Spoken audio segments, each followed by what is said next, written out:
Ya está, ¿no? Bien. Bueno, vamos a comenzar por el título de la conferencia. El título es Lorenzo de Hervás Panduro como filósofo y versará sobre una investigación que hemos realizado sobre este autor español del siglo XVIII, siglo XIX, 1735-1809, que felizmente desembocó en la publicación de un libro, y trataremos de realizar la conferencia de forma que si hay alguna persona que tenga curiosidad por el conocimiento del autor, le podamos dar las vías seguras de acceso al conocimiento de este autor de la forma más breve y sencilla y eficaz posible. Entonces, las motivaciones para investigar en filosofía a mí me vienen de una especie de necesidad vital que me acompaña, y después me viene también de la necesidad de explicar, de buscar o de explorar lugares donde no puede llegar la ciencia. A modo de anécdota contaré una pequeña discusión que tuve con un compañero de trabajo un poco lejano en el puesto, pero ingeniero superior, experto en física y química, y entonces empezamos a discutir y me dijo que hoy en día ya no quedaba espacio para la filosofía, que ya todo lo sabía la física y la química, y le puse el ejemplo de un señor que conozco, o que conocía. El señor en cuestión falleció, y cuando fui al velatorio para cumplir con la función social, pues no me atreví a preguntarle nada, porque seguramente que no me iba a responder, a pesar de que el número de átomos y moléculas iban a ser aproximadamente los mismos. Entonces la física y la química no lo pueden explicar todo. Podríamos poner muchísimos más ejemplos, pero no vamos a detenernos porque andamos con el tiempo contado. Las motivaciones para investigar a Lorenzo Hervás, fundamentalmente, a mí me vienen de la sugestión que me produjo la idea del profesor Gustavo Bueno sobre la investigación de la filosofía española. Y la idea de elegir a Lorenzo Hervás como filósofo a investigar es un poco por la necesidad de acotar el campo, porque si no es demasiado amplio y no se puede profundizar.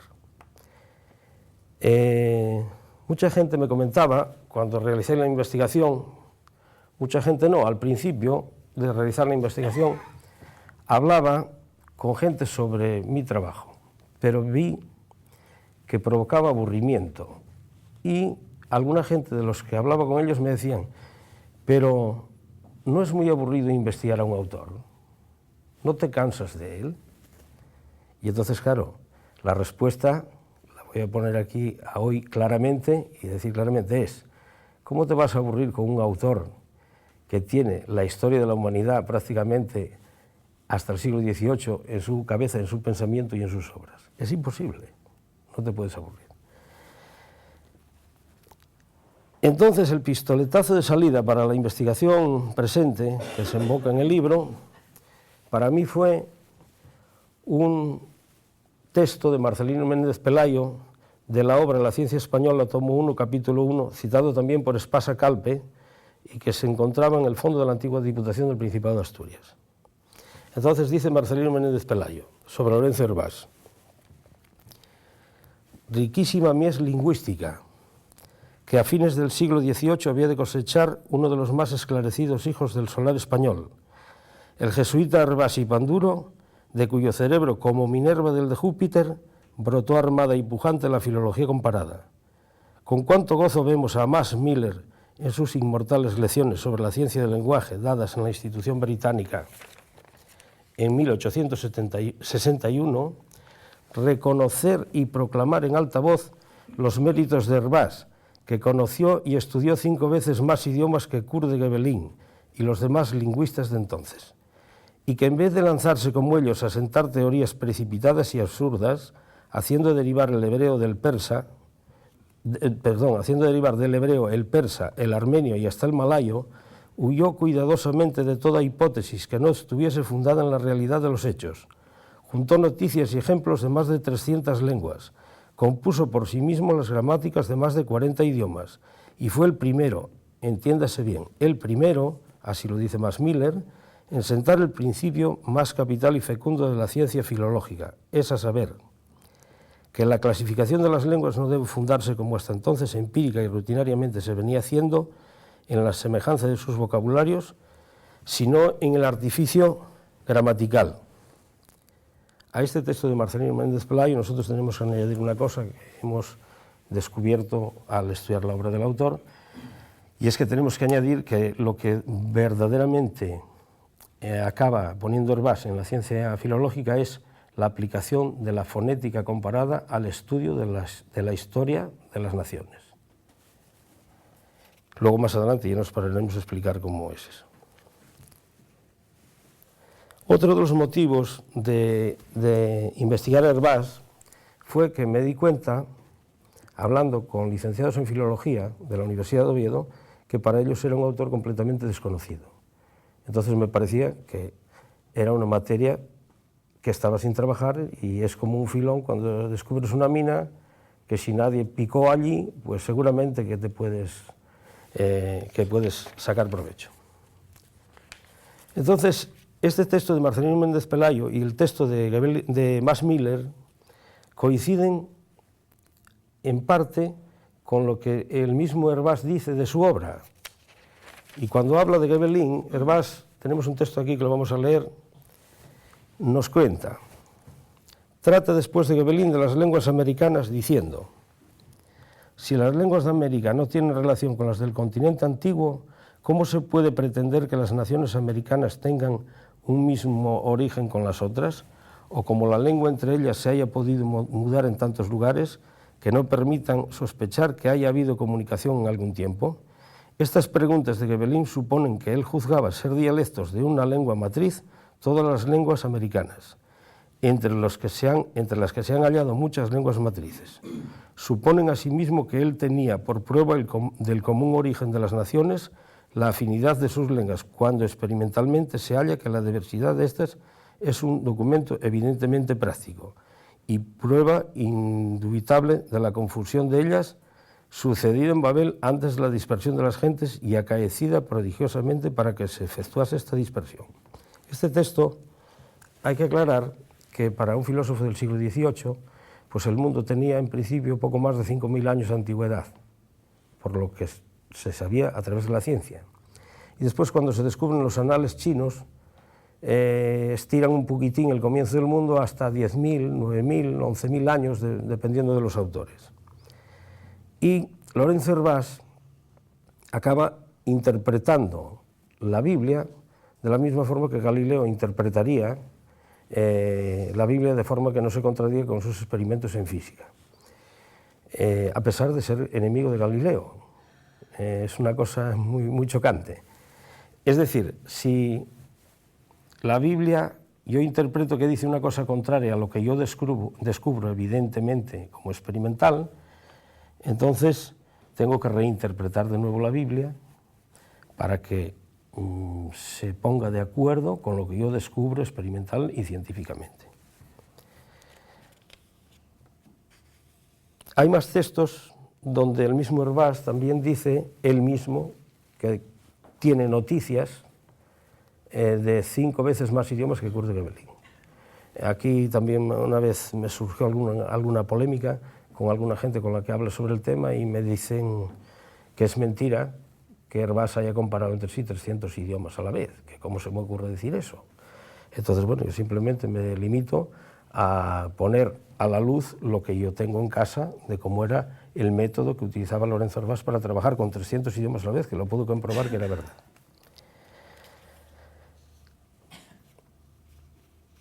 Entonces, a la hora de realizar la investigación, yo aquí apunté un par de cosas. Puede interpretarse esta investigación poniendo un símil musical como una especie de fuga o huida, o un símil psiquiátrico como una especie de huida de la camisa de fuerza o corsé de una gran parte de las historias de la filosofía.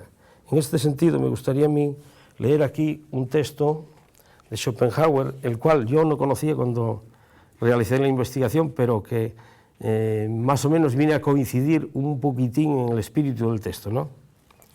Entonces dice Schopenhauer sobre la historia de la filosofía: leer toda clase de exposiciones de sus doctrinas o la historia general de la filosofía, en vez de las obras originales de los filósofos, es como si uno se hiciera masticar la propia comida por otro. ¿Se leería la historia universal si se pregunta, ¿se leería la historia universal si cada uno pudiera contemplar con sus propios ojos los sucesos interesantes del pasado? Pero en lo referente a la historia de la filosofía, ¿es realmente accesible semejante autopsia de su objeto, a saber, en los escritos originales de los filósofos? En ellos, para mayor brevedad, debe limitarse siempre a los capítulos principales bien elegidos, y tanto más cuanto que abundan en repeticiones que uno puede ahorrarse. De esta manera conocerá sus doctrinas de una forma auténtica y no falsificada. Mientras que las historias de la filosofía, publicadas ahora anualmente por medias docenas, solo recibe lo que ha entrado en la cabeza de un profesor de filosofía, y a decir verdad, tal como le parece bien.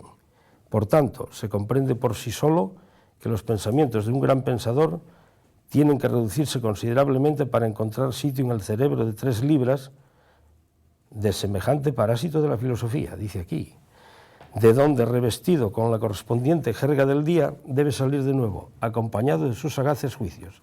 Además, hay que considerar que un hombre de esta especie, que escribe sobre filosofía para ganar dinero, apenas puede haber leído la 10ª parte de las obras que informa. Su estudio real exige toda una larga vida de trabajo, tal como la llevó en los tiempos aplicados el valiente Brückner, que es el único que, digamos, uno de los que merecen respeto a Schopenhauer, que escriben sobre la historia de la filosofía. Bueno, entonces, quiero decir que nosotros fuimos directamente, o he intentado ir directamente al pensamiento del autor.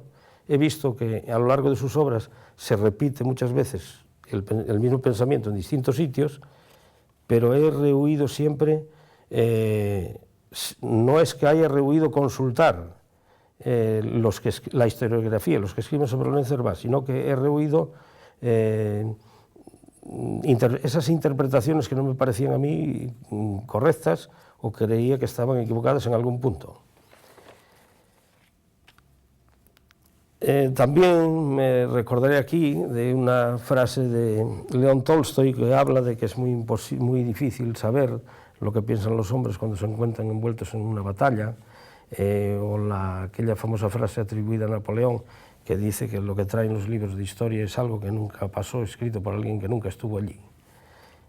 Digamos que intenté aproximarme lo más posible a la verdad objetiva, ¿no?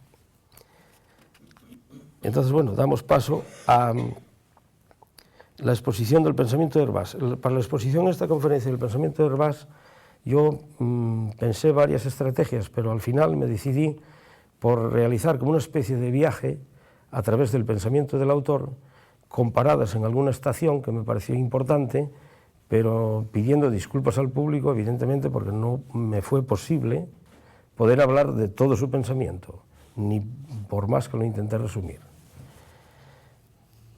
Entonces, en primer lugar, tendré que comentar una cosa, que no aprecio contradicciones en la línea de pensamiento de Lorenzo Hervás, aunque sí se aprecien contradicciones de las ideas que hay en ese momento histórico y las ideas que van apareciendo nuevas. Esas sí que aparecen, pero en el pensamiento de Lorenzo Hervás no aprecio que existan contradicciones. Y eso, en parte, debe ser debido a que él es muy partidario de la observación y la experiencia, es enemigo de los sistemas filosóficos, y entonces, de no ser que esté muy seguro de una cosa, no se pronuncia.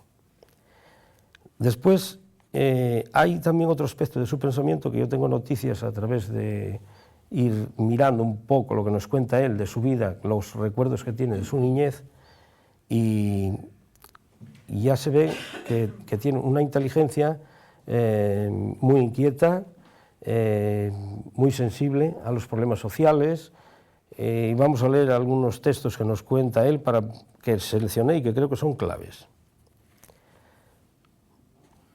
Tengo un texto aquí que escribe contra los malos tratos, que parece ser que ahora está muy de moda entre los políticos hablar de los malos tratos y demás. Entonces, ya en aquella época hay un texto aquí muy interesante. Dice: me acuerdo de la viva impresión que en mi niñez me hizo la providencia ministerial al empezar el reinado del augusto rey católico Fernando VI, con la cual a los obispos y párrocos se mandaba que debiesen siempre dar al gobierno público noticias de las personas de vida desarreglada, pues frecuentemente oía al pueblo decir: tal persona por la mala vida que da a su mujer, la otra por sus borracheras, la otra por sus escándalos, presto irán a un presidio o a trabajos públicos. Esta opinión pública y los hechos continuos en que ella se fundaba debían contener al pueblo en su deber. Otra observación que tenemos aquí sobre su etapa de juventud es que se recuerda a él, habla más adelante, de sus dos hermanos. Digamos que siente como una especie de veneración hacia su madre, Inés Panduro, siente también una especie de veneración y obligaciones especiales con su tío, que es el que hace de padre una vez que queda huérfano, con poca edad, año y poco de edad. Y después de sus hermanos dice lo siguiente: del mayor no me fío, Gabriel, porque en una ocasión faltó el respeto debido a la señora madre. Y el otro, Fray Tomás, de él dice que forma parte, que es monje Bernardo en Galicia, y que forma parte del inmenso tropel de clérigos ignorantes que abundan en España.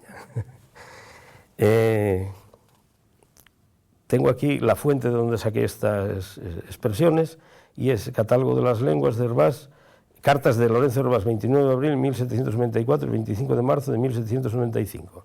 También las cita Fermín Caballero en Conquenses Ilustres, tomo 1, página 182. Como anécdota diremos aquí que durante la investigación visité el pueblo de Lorenzo Hervás. En el ayuntamiento no encontré nada, ningún vestigio de que Lorenzo Hervás había nacido en aquel pueblo, pero en el libro de bautizos de la parroquia, el sacerdote allí me facilitó una copia del acta de bautismo de Lorenzo Hervás, que tengo en mi archivo personal. Después conseguí hablar con descendientes de la familia de Lorenzo Hervás y completé una cosa que yo tenía dudas, y era que él, en su época de bibliotecario del Quirinal, de Pío VII, también de Pío VI, según me comentaron después, envió un oratorio a España, y el oratorio se conservaba en España todavía en la época de la Guerra Civil.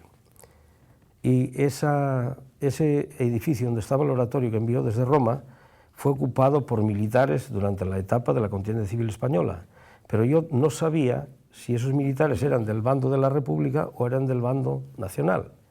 Y entonces me confirmaron fuentes que no debo de citar, pues no quieren que los cite, que fueron militares de la República los que ocuparon el edificio donde estaba el oratorio, y que el oratorio se salvó gracias al militar que estaba al cargo de aquella agrupación. Formó la tropa y leyó la orden del día, y entre las órdenes del día estaba que en la habitación donde se guardaba el oratorio no se podía entrar allí bajo pena de fusilamiento.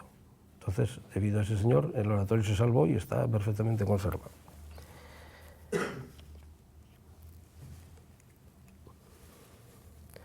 Después hay una cosa que me gustaría apuntar también, es que la historiografía a veces cae en la tentación de querer, como si dijéramos, trasladar el siglo XVIII a nuestra época. Entonces vivimos en una época después de la transición que resultó, pues los partidos mayoritarios son dos, las ideologías mayoritarias se entiende que son dos, bueno, mirado muy superficialmente, claro.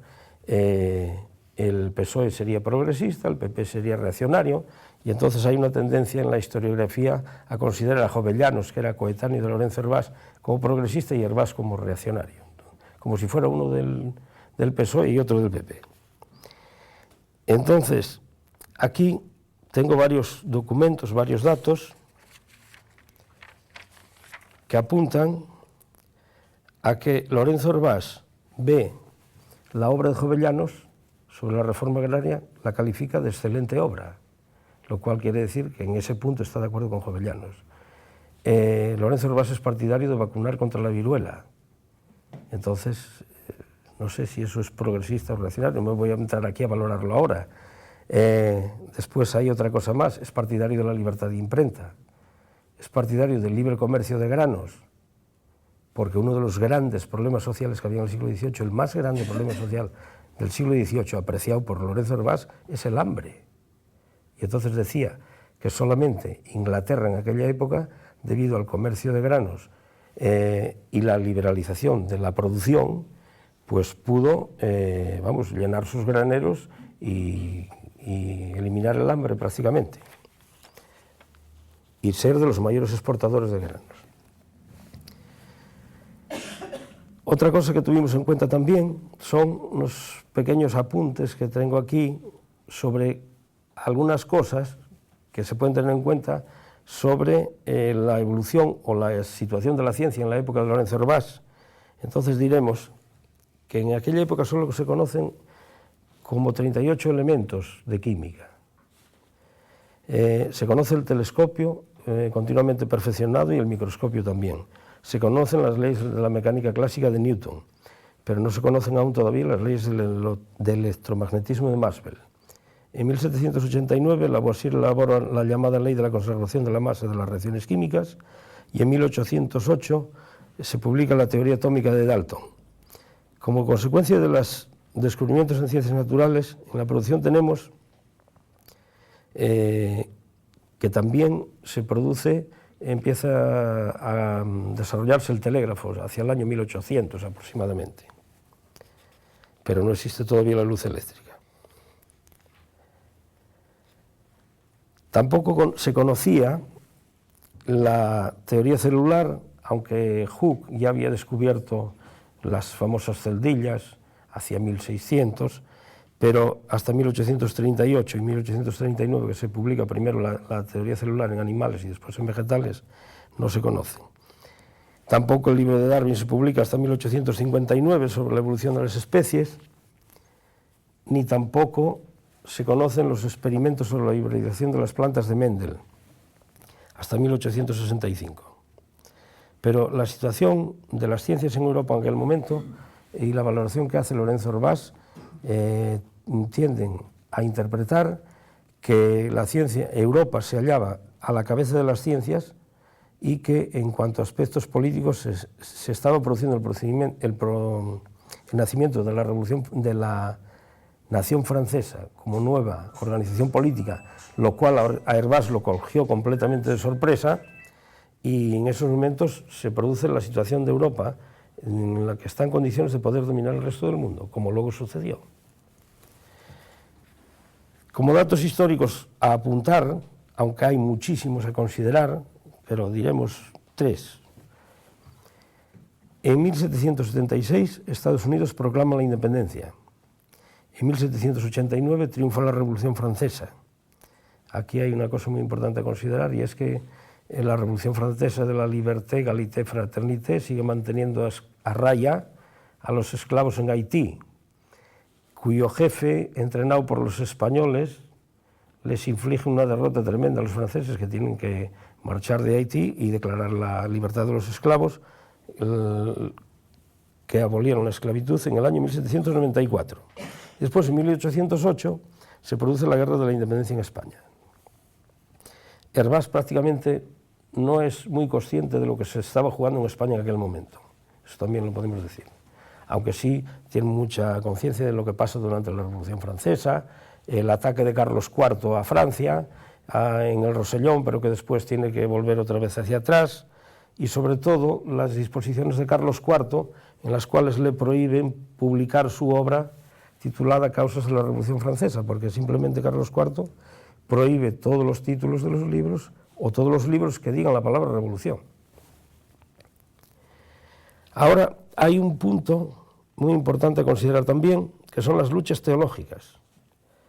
Los acontecimientos más importantes a destacar en materia teológica en el mundo católico son las luchas entre el jansenismo partidario del regalismo y los jesuitas partidarios del predominio del papado, y a nivel universal el enfrentamiento de los católicos con otros credos religiosos, especialmente los protestantes, musulmanes y judíos, sin descartar lo que se consideran religiones atrasadas propias de sociedades precivilizadas o civilizaciones idólatras.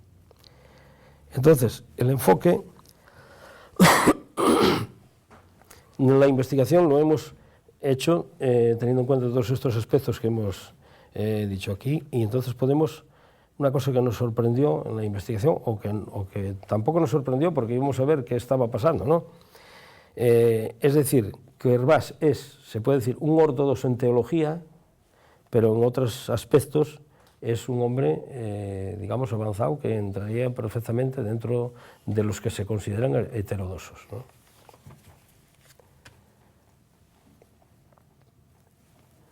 Hay otra tendencia en la historiografía que tienden a considerar a Hervás, que tiene como una especie de veneración por sus maestros, amor al secreto, y que es partidario del pensamiento contemplativo. Entonces, vamos a leer un texto del mismo Hervás para que nos pueda aclarar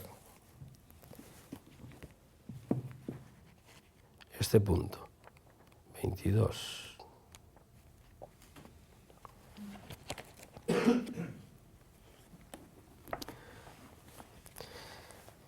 Algunos autores dicen que tiene mala disposición para las ciencias.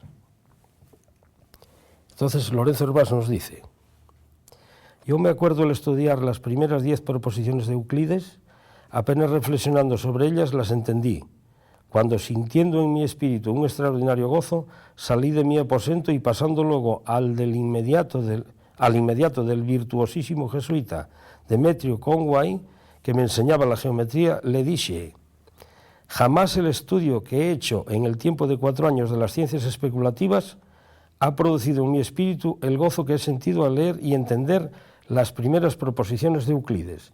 Ni que decir tiene que las primeras proposiciones de Euclides dice que las entiende a primera vista. Luego eso también tiene su explicación en sus teorías en filosofía, que dice que la matemática es un saber inmediato. El problema principal en las matemáticas es presentar bien el problema al que lo tiene que resolver.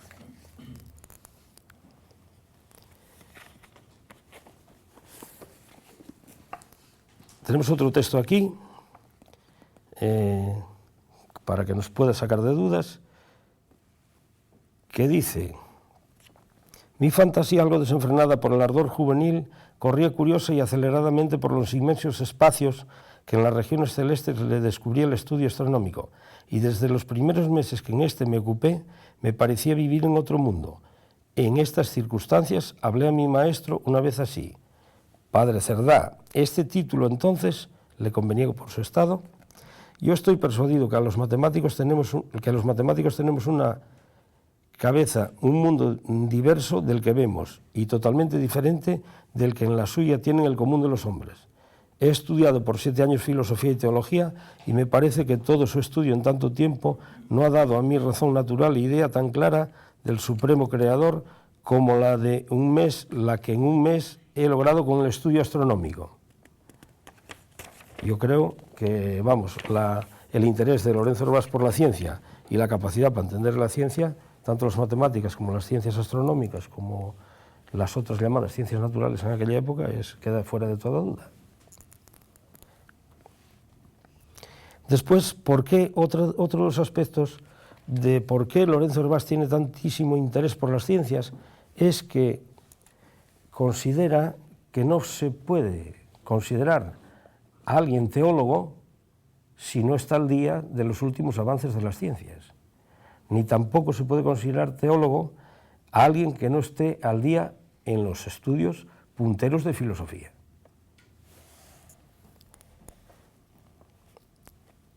Número 34. En cuanto al pensamiento contemplativo, tenemos aquí otro texto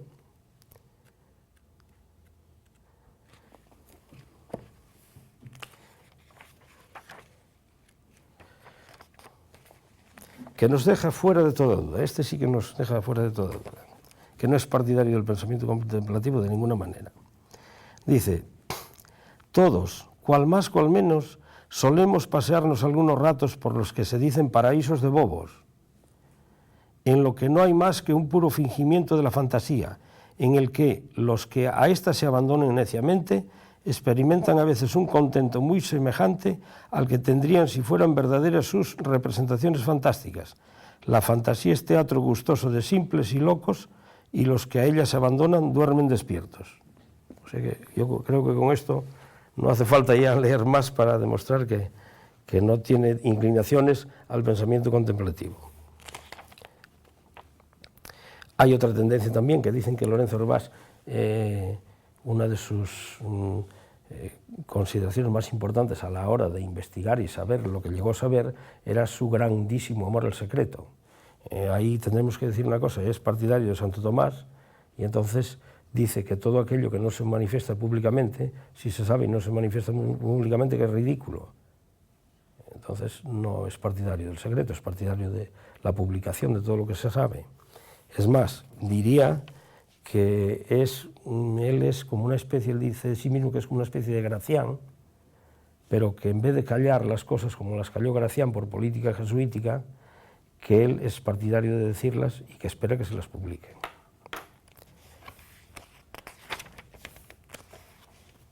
Cita la obra del Criticón de Gracián y concretamente la visita, vamos a leerlo aquí, la visita que Cutelo y Andrés explicita Gracián en su Criticón. Eso.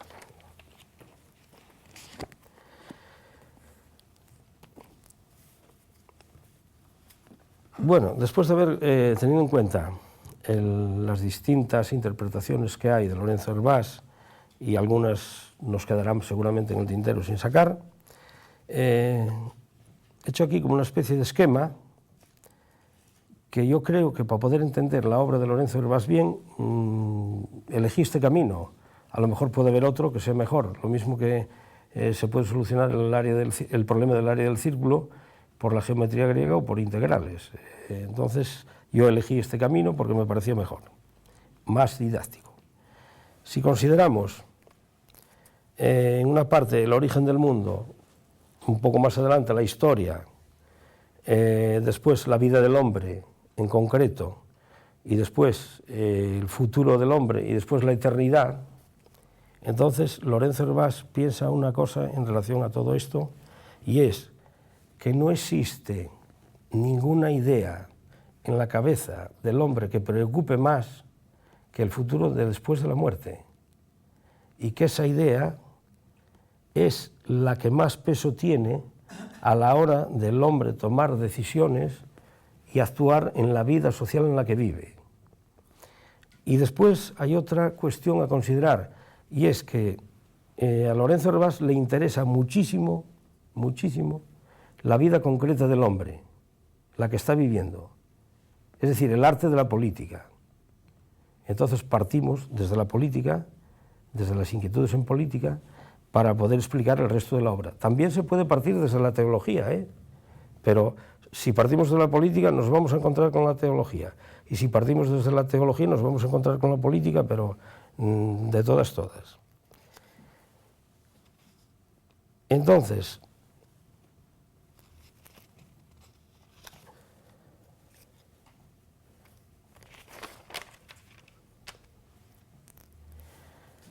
en concreto, dentro de todas las ideas que preocupan al hombre acerca de lo que va a pasar después de la muerte, la que más preocupa de todas es: el hombre es consciente de que su cuerpo no tiene salvación, es corruptible, que se va a transformar de forma que ya no va a ser hombre, pero tiene la esperanza de la salvación de su alma.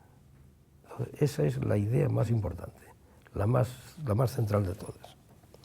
Y después, ¿por qué a Lorenzo Herbás le interesa conocer qué piensa el hombre sobre esa idea para trasladarlo a la situación actual? Bueno, porque él considera en su pensamiento que la cuestión más difícil a la que se enfrenta el filósofo es saber lo que piensa el ignorante.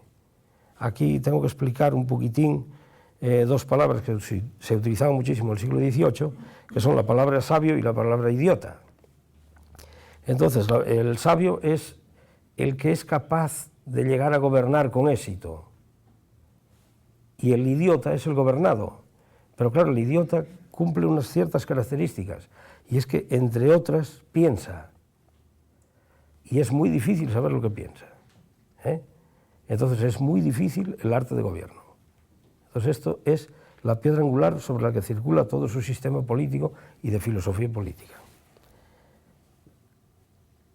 Ni que decir tiene que para poder saber lo que piensa el hombre de todas las civilizaciones y precivilizaciones que se conocían en el siglo XVIII, elige como vía de acceso a ese pensamiento el estudio del idioma de cada pueblo, porque encuentra que en la gramática de cada idioma de cada pueblo se encuentra depositada la estructura del pensamiento de ese pueblo. Y es la mejor forma de luego poder intentar establecer el gobierno del papado sobre el resto de los gobiernos del mundo.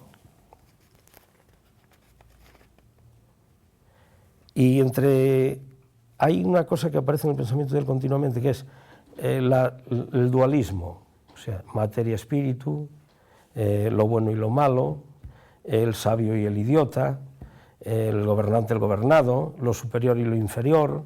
O sea, encontramos el dualismo a todas horas. Aquí se puede decir un poquitín en materia política que aparece como si dijéramos el pensamiento de Goethe, por aquí, ese de ser yunque o ser martillo. No te queda opción, no tienes otra alternativa.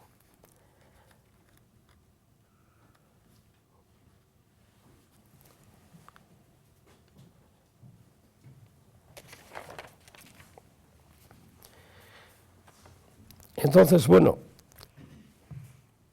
emprende el estudio de las mitologías y cosmogonías de todas las sociedades precivilizadas y civilizadas de la época y elige el camino de la lingüística.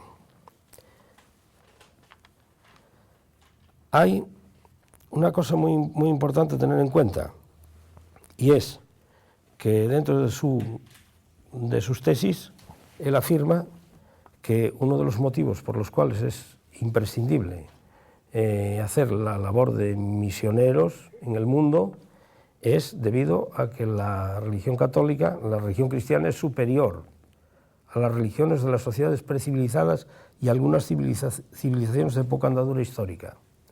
Por ejemplo, tenemos aquí un ejemplo que voy a leer, que lo saca de un colaborador suyo que se llama Juan Iraizos, misionero entre los indios mojos, en relación al jesuita Agustín Zapata, quien pasando el río Mamoré evangelizó a los indios cainicianás.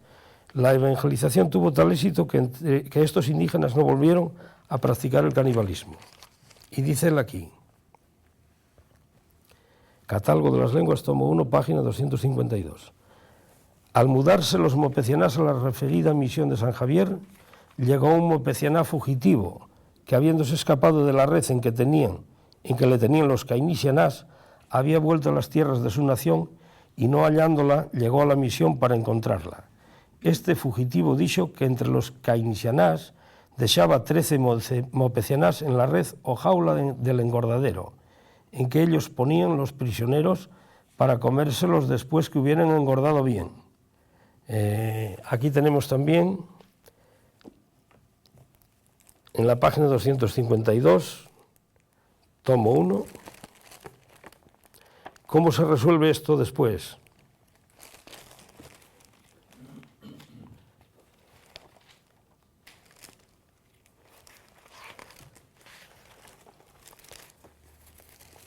El jesuita Agustín Zapata, al oír esta relación, se enterneció y encendió en vivos deseos de liberar a los 13 mopecianás presos. Los jefes, lo leo tal como se escribe en aquella época, de la nación mopecianá pretendieron en vano que Zapata desistiese de una empresa que ellos pintaban como temeraria. Zapata, en compañía de sus neófitos, fue a las tierras de los cainicianás para rescatar a los presos y, habiendo llegado a ellas, se atrincheró en sitio ventajoso e hizo llamar a los jefes de los cainicianás para tratar del rescate de los prisioneros. Estos vinieron intrépidamente y Zapata les ofreció por los prisioneros algunas hachas para cortar árboles. Y los dichos jefes apenas las vieron cuando luego ofrecieron dar por ellas los prisioneros. Y maravillándose ellos que Zapata diese instrumentos tan preciosos por el vil precio de 13 hombres, preguntaron curiosamente a los mopecianás neófitos por qué fin y para qué se compraban tan caramente los prisioneros. Si los mopecianás respondieron que Zapata quería hacer felices a todos y que enseñaba la ley de un Dios bueno, que quería que todos los hombres, aunque no fueran parientes, se tratasen como hermanos, y que ninguno hiciese mal a otro, antes bien le hiciera todo el bien posible. Este discurso solo bastó para que los jefes de la nación Cainixená, tan feroz y bestial, dijeran luego a Zapata que querían ir en su compañía como lo hicieron. En estas circunstancias llegó casualmente a la misión de San Xavier el padre Lorenzo Legarda y se encargó de aprender la lengua cainixená y de instruir a los cainixenás con los que formó la misión llamada San Pedro, que está situada en la ribera del río Mamoré, entre las misiones de San Xavier y la Exaltación. Este caso hace ver el gran efecto que las verdades morales de la razón natural hacen aún en los hombres más bestiales. La gracia de nuestro divino Salvador las hace más eficaces. Esta es la visión de Lorenzo Herbás ante este hecho que sucedió, y seguramente que sucedieron muchos como este, algunos seguramente que al revés, claro. Entonces digamos que la existencia del canibalismo entre las naciones precivilizadas y algunas civilizaciones como los mayas o los aztecas es considerado por Lorenzo Herbás como inferior a la moral católica, y entonces necesariamente hay que mandar misioneros a sacar a esa gente de ese tipo de prácticas. Comenta en otro texto del tomo 6 de la historia de la vida del hombre: la feroz costumbre de sacrificar víctimas humanas ha sido tan universal que parecería increíble si la historia no nos ofreciese autoridades incontrastables que demuestren su verdad. Se puede decir que la mayor parte de las naciones tenía esta horrible costumbre cuando la publicación del Santo Evangelio resonó en ellas. Se abisma la razón y la humanidad se pasma y estremece al considerar que casi todas las naciones del mundo, las aras de sus ídolos inundadas fieramente de sangre humana, las que por su ignorancia eran despreciadas con el nombre de bárbaras y las que por sus ciencias se llamaban cultas, eran igualmente inhumanas y fieras.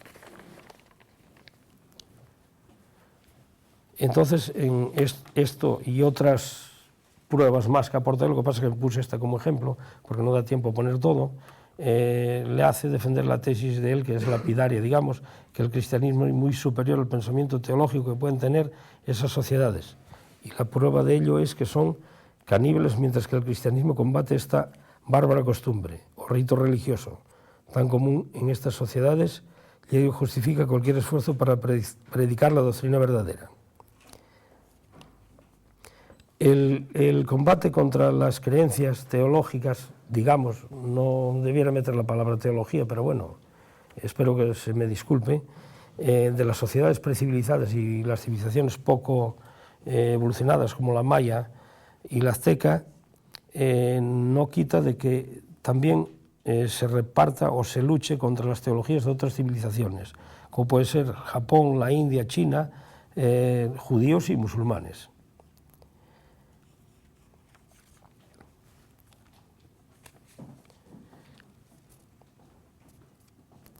En relación al Japón, él se lamenta que el cristianismo no haya podido penetrar en Japón como penetró en China. Sobre el islamismo y sobre las religiones orientales, digamos que dentro de la sociedad, la práctica del esclavismo que se vive, lo que más llama la atención o contra lo que más se opone Lorenzo Herbás es contra el tráfico de eunucos. Y entonces dice que el célibe solo puede serlo por inspiración divina, nunca de forma natural. Se refiere a Etiopía como uno de los sitios más importantes de tráficos de eunucos del siglo XVIII, y también habla del celibato como causante del tráfico de eunucos. Lo califica él como el celibato vicioso. Dice: el celibato vicioso y nocivo a la sociedad debemos añadir el de los eunucos de la humanidad, que la humanidad no sin espanto admira como unísimo en Oriente. No hay vicio tan aislado que no se comunique con otro, o no sea causa del eunucato, que la libertad o la lujuria y concurre a la despoblación del mundo. Los eunucos que se han inventado para ser guardianes del serrallo que fundió la poligamia, este empleo les ha dado en América naciones bárbaras, y en Asia las que hermanándose civilizadas pierden su civilidad por un afrentoso y bárbaro destino. Historia de la vida del hombre, tomo 6, páginas 16 y 17. Siguiendo con el tema del eunucato, nos dice también que la institución de los eunucos es efecto de la lujuria y de la inhumanidad de los hombres, por lo que la malicia de tal efecto puede corresponder a la de sus causas. No obstante, la superstición religiosa que hace inhumanas y bárbaras las naciones más civilizadas ha llegado a santificar el estado, o podemos decir, diferente sexo de los eunucos. Tal fue la superstición de los herejes valesianos, los cuales por religión se castraban y hacían castrar por fuerza a otros. Hoy está desterrada de los países cristianos la jerarquía de eunucos, menos los pocos que Italia conserva celosa e ignominiosamente para la música.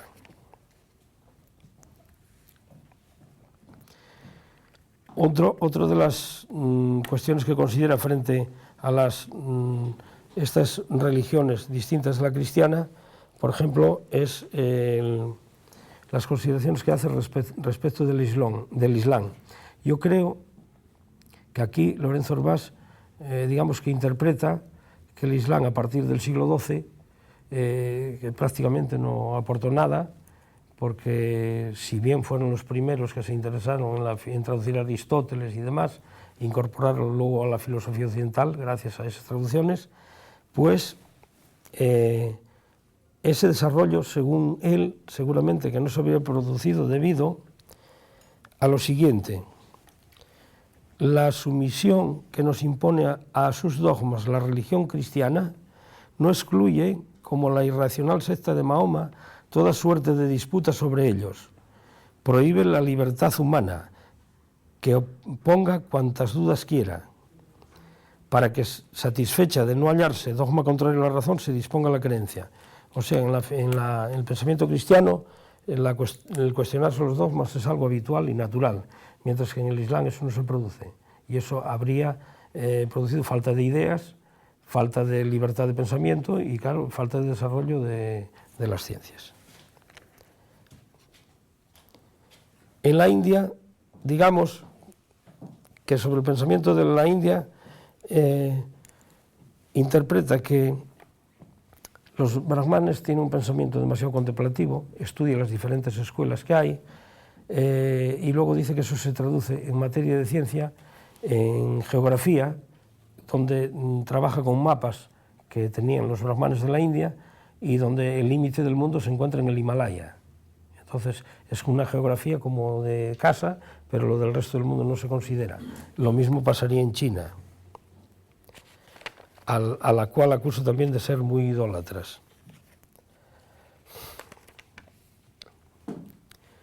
En cuanto al paganismo, tenemos que decir que las valoraciones que hace Orbass también son de enfrentamiento con el paganismo, considera el cristianismo superior moralmente y en todos los aspectos al paganismo, pero hace, digamos, una salvedad para con Grecia, porque Grecia es como el origen o la raíz donde tiene el cristianismo sus fuentes que habrían bebido de la filosofía de Platón, sobre todo a través de San Agustín.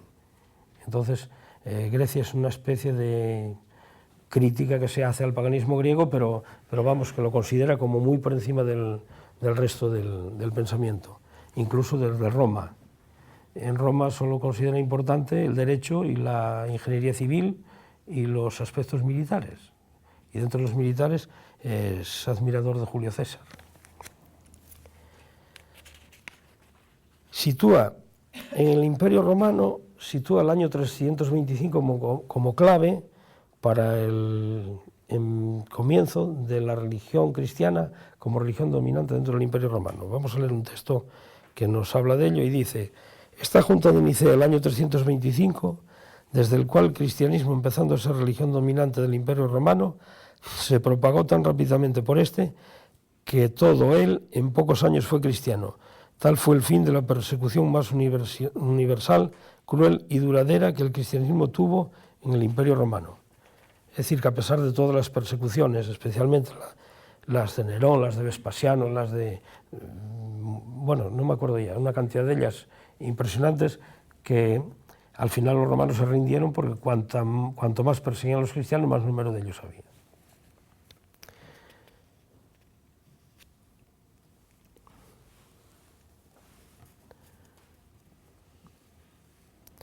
Bueno, una vez que, digamos, yo creo que queda claro en la conferencia que Hervás se enfrenta a las creencias teológicas, pueblos precivilizados, civilizaciones de poco andadura histórica y otras civilizaciones más importantes, también tienen su teología, y también se enfrenta después, digamos, que el siguiente aspecto a considerar es la lucha contra las sectas rigoristas. Entonces aquí encontramos en el pensamiento de Lorenzo Hervás otra dualidad más. Considera la historia de la teología cristiana compuesta de dos tendencias. Una, que es la interpretación liberal, digamos, digo la palabra liberal porque es que no se me ocurre otra ahora en estos momentos, de los preceptos religiosos, y otra que es la interpretación rigorista de los preceptos religiosos. Entonces él es partidario de la interpretación leve de los preceptos religiosos, de forma que la religión no puede ser nunca algo que te estorbe en la vida siendo creyente, claro, sino que sea algo que te pueda ayudar, que te pueda complementar o que pueda satisfacer alguna inquietud que tú tienes. ¿Y por qué hace esto? Porque la lucha después contra la masonería, contra la política, contra la Revolución Francesa, él encuentra que tiene su origen ahí. Y entonces vamos a leer varios textos en los que él menciona algunas sectas, van a quedar algunas fuera seguramente, pero después hay que comentar que él, aunque era partidario de la Inquisición, era también amigo de Palafox, el obispo de Cuenca. El obispo de Cuenca es denunciado por jansenista a la Inquisición, y entonces dice Lorenzo Hervás: el obispo Palafox fue denunciado a la Inquisición por jansenista. Hervás se pronuncia claramente a favor de este, al que considera amigo, y se congratula que la Suprema no haya podido probar ninguna culpabilidad al investigar las acusaciones contra Palafox.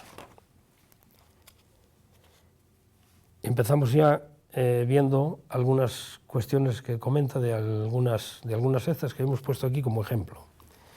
Se pronuncia claramente contra los socinianos por impugnar estos la Eucaristía y suponer indemostrable metafísicamente que un cuerpo se halla en dos lugares al mismo tiempo.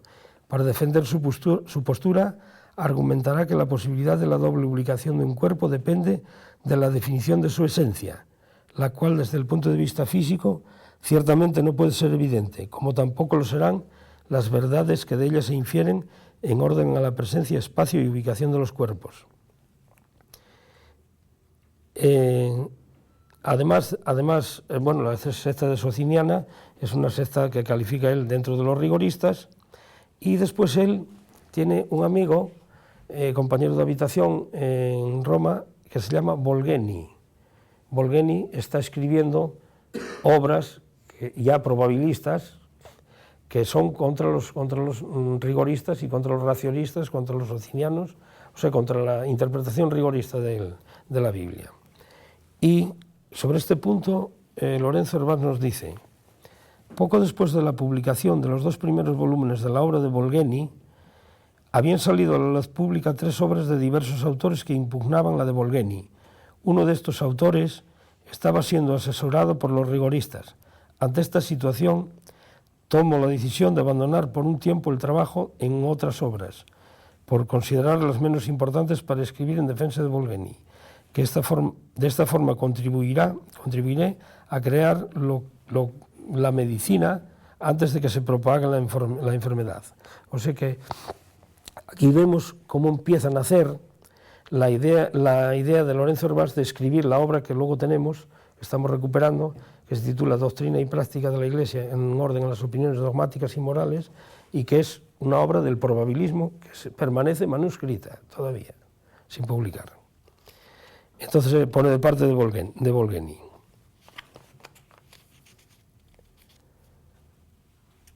No digamos, ahí es preciso decir también que se apoya en San Agustín contra del rigorismo, sobre todo en el tema en el que los jansenistas trataban de buscar en San Agustín un punto de apoyo fuerte para su doctrina. Y sobre la doctrina de San Agustín nos dice que los actos de la voluntad nacen del amor y todos los amores provienen del amor a sí mismo. O sea, una de las discusiones entre los rigoristas y los que interpretan levemente la religión cristiana es que los rigoristas dicen que el hombre pues, tiene que amar desinteresadamente a Dios sin esperar nada a cambio. Sin embargo, Lorenzo Orbás es partidario de la otra tendencia, junto con todos los demás probabilistas, de que sí, que el hombre tiene que amar a Dios y tal, pero especialmente porque se beneficia a sí mismo. Si no, no tiene ningún sentido. Califica de falsa y absurda la nueva metafísica de los quietistas y rigoristas, la cual con un nuevo escolasticismo pretendían que sus devotos amasen la bondad absoluta, refutando como impuro el imperfecto el amor de la bondad relativa o conveniente a aquel que se ama. Estas proposiciones son calificadas por nuestro autor como absurda doctrina de todos aquellos que, abusando de la ignorancia de los demás en metafísica, utilizan esta para oscurecer la ética y la teología. Sobre las obras de la patrística griega afirma que esta sirve de guía hasta la aparición de los teólogos escolásticos, entre los cuales destaca como maestro insigne a Pedro Lombardo, obispo de París, que muere en 1164. En el siglo XIV aparece la herejía berengarista. Sobre esta nos dice que había enseñado que no necesitaba unir al amor de Dios otro motivo que la eterna recompensa. Los partidarios de este autor fueron condenados en el Concilio de Viena, siendo Papa Clemente V. Prometían los berengaristas una consumada perfección y pretendían que la virtud no podía ser practicada por los imperfectos. Sostenían que el hombre podía ser perfecto sin negar nada a la naturaleza. Hervás opina que esta herejía habría provenido de lo que califica como errores como los errores que habían aflorado con el quietismo. El quietismo, que era la doctrina de la santa indiferencia del espíritu. Y dice, sobre esta doctrina dice, que se presenta como doctrina que abre la puerta al pernicioso principio al que el abuso de la metafísica conduce a los rigoristas. Este principio se encontraría, según los quietistas, en el estado de la más santa indiferencia. Según esta doctrina, el espíritu no tiene deseos libres del interés propio, nada quiere por sí mismo, no quiere ser beato por sí, solo por Dios, no quiere su felicidad o salvación como premio, solo como gloria a Dios, o sea, sin recibir nada a cambio. De entre todas las civilizaciones paganas hay algunos autores que digamos que Lorenzo Orbás tiene una cierta simpatía por ellos porque los ve como una especie de luces que alumbran en las tinieblas. Se encuentra así con Sócrates en Grecia, Platón en algunos aspectos y Confucio en China. En este sentido tenemos que decir que uno de los grandes problemas que tuvimos en la investigación presente es que no hemos podido localizar la obra que tiene acerca de la ético-política de Confucio, pero hay muchos textos en los que Lorenzo Orbás habla de Confucio. Entonces, de todos los que tiene, seleccionamos uno aquí. También tiene bastante estima por la obra de Lao Tse. Dice, he aquí que Confucio pone fuera del camino de la virtud o de la regla de la razón natural a los prudentes e imprudentes, a los sabios o ignorantes. Él juzgaba que era necesario que al cielo volviese el espíritu humano que de él había venido, para que fuera perfectamente virtuosa su naturaleza humana, decía. Nos ha venido del cielo, muy pura y muy perfecta, la ignorancia después de las pasiones, y los malos ejemplos la han corrompido. Todo consiste en recuperarle su hermosura primera, y para ser perfectos es necesario remontar al sitio de donde hemos bajado. He aquí que Confucio reconoció ofuscada la razón natural con la ignorancia, con las pasiones y con los malos ejemplos, como por las mismas causas reconoció Cicerón, el cual lo cita también.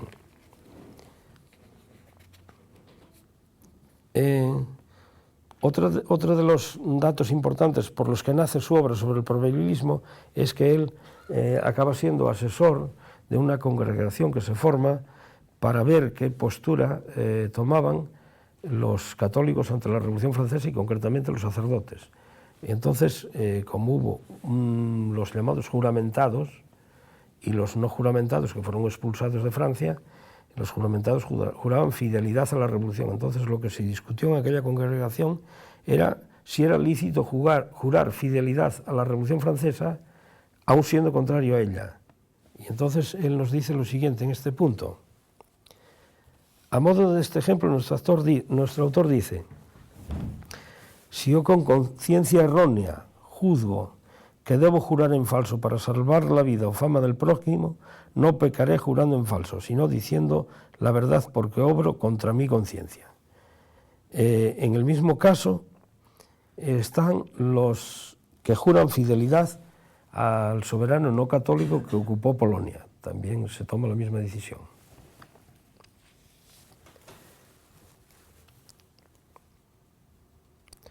Bueno, lo más conocido de la obra de Lorenzo Orbasz, que tampoco me metí demasiado en ello porque es más conocido que esto que estoy citando, es las luchas contra los luteranos, las luchas contra los calvinistas y las luchas contra los jansenistas. Los jansenistas es lo que más ocupa en su época, porque el jansenismo está funcionando en la época, en la vida de Lorenzo Orbasz. Entonces, la lucha contra los jansenistas en teología tiene lugar debido a la discusión que existe sobre si la Virgen María tiene más de un hijo o tiene un hijo solo. Y al final se salda con la bula del Papa Unigenitus, se declaran ilegales los jansenistas, se persiguen y una herejía más. Pero eso que se discute, andando un tiempo, resulta que los jansenistas son partidarios de la revolución luego en Francia. Entonces, es una cosa un dato muy a tener en cuenta. El que hayamos hablado hasta ahora de la teología y de las luchas teológicas y demás no quiere decir que Lorenzo Orbasz nos haya ocupado de otras cosas. Entonces, he apuntado aquí algunas cosas relacionadas con la ciencia. Entonces yo, después de leerlo, creo que las ciencias las dividiría en tres partes. Uno, las ciencias reconocidas, o en dos partes mejor. Uno que son las ciencias reconocidas, que serían lo que llamamos hoy la física, la química, la biología, en aquel tiempo la astronomía también, que ellos lo engloban todo dentro del compendio de las ciencias naturales. Y una parte de las matemáticas, el cálculo, y otro sería la ciencia verdadera, que para Lorenzo Orbasz sería solamente la geometría dentro de la matemática, porque lo otro es discutible. Lo que no entra dentro de las ciencias, lo que no está dentro de las ciencias, para Lorenzo Orbasz entraría dentro de la esfera de lo probable. Y entonces, aquí aparece también otra vez otra dualidad. Por una parte el probabilismo y por otra el probabiliorismo. Entonces, la diferencia fundamental entre estos dos conceptos, o estas dos ideas, o estas dos ideologías, es que el probabilismo, a la hora de tomar una decisión, considera que no porque sea la más segura o porque sea la que opina la mayor parte de la gente, esa es la decisión que hay que tomar, sino que la decisión que hay que tomar es la decisión que obedece a mi conciencia, aunque yo sea solamente el que pienso eso, que debe ser así. Mientras que el probabiliorismo pues se inclina totalmente, por tomar las decisiones que opina la mayoría, o tomar las decisiones que parece que son más seguras. Esa es la diferencia sustancial entre estas dos. Porque hay gente que dice, es que, oye, aquí escribiste probabiliorismo, es que te confundes. No, es que una cosa es el probabilismo y otra cosa es el probabiliorismo, que son términos que hoy prácticamente no se utilizan. Entonces el probabilismo, una de las varias características del probabilismo es el fin justifica los medios, o sea, con tal de que una cosa la lleve a buen término, los medios que utilice no importan. Y después hay dos principios fundamentales en los que se asienta toda la filosofía del probabilismo. En Lorenzo Orbasz es que un hombre no piensa lo mismo sobre la misma cosa en tiempos distintos y dos hombres no piensan lo mismo sobre la misma cosa al mismo tiempo. Ese es el principio fundamental del probabilismo. Leí por curiosidad algún autor de la época soviética como Krivelev, que escribe sobre el probabilismo, pero yo me quedé así con un poquitín de de ganas de que me dijese algo más, porque interpreta que el probabilismo simplemente dice que es una doctrina injusta. Entonces, lo de ser injusto es una cosa tan relativa, que una cosa es injusta para mí, pero puede ser justicia total para otra persona. O sea que eso no dice nada en ese sentido.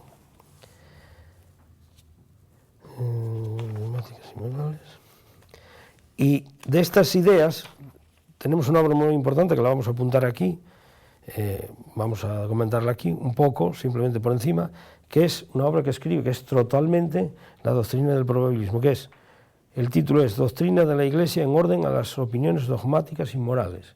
Esta obra en estos momentos se encuentra en la Biblioteca Marqués de Valdecilla, Madrid, manuscrita. Estamos intentando teclearla y subirla a la página de la Fundación para recuperar ese texto, para el dominio público. Otra obra muy importante y que habla sobre la doctrina del probabilismo, pero aquí hay una parte que entra también dentro de su pensamiento en filosofía, concretamente dentro de la doctrina de las intenciones, es acerca de la intención del ministro en la administración de los santos sacramentos. Esta obra la escribe en forma de carta, más bien debido a una necesidad de responder a su tío Antonio Panduro Morales, que era inquisidor en la zona de Rivadavia, en Galicia. Y Antonio Panduro le consulta qué tiene que hacer con unas misas que dijeron unos sacerdotes que luego confiesan con él, diciendo que unos dudaban de si cuando dijeron las misas creían en Dios. Y había otro que no dudaba, sino que decía que cuando dijo la misa que no creía en Dios. Entonces la contestación de Lorenzo Herbás es la siguiente. Te contesto el caso más difícil y luego una vez que solventas el caso más difícil, los otros ya los arreglas tú como quieras. Entonces, en el caso del sacerdote ateísta que dice misa, evidentemente sin creer en Dios, si pone la hostia donde la hay que poner, pone el cáliz donde la hay que poner, dice lo que la Iglesia quiere que diga, la misa es completamente válida porque el milagro de la consagración es cosa divina, no es cosa del sacerdote. Y entonces, digamos, se solventa el tema de esa forma. Entonces, él es partidario de esa teoría o esa tesis que había, minoritaria en aquella época, que se podía decir misa siendo ateo sin ningún tipo de problema. Y para afirmar eso, estudia bastante, lo que pasa es que lo presenta muy resumido, porque además de esta obra hay que decir que una parte desapareció, o sea, está cortada, desgraciadamente, y estudia la teoría de las intenciones en distintos filósofos, pensadores y teólogos a lo largo de toda la historia. Y al final acaba diferenciando dos tipos de intenciones. Unas que son las ocultas, que pueden ser de no sé cuántos tipos, y otras que son las intenciones manifestadas públicamente. Entonces, como buen aquinista, se inclina porque lo importante son las intenciones que se manifiestan públicamente, porque las otras son completamente ridículas y allá cada uno que tenga las que quiera. Esas no sirven para nada.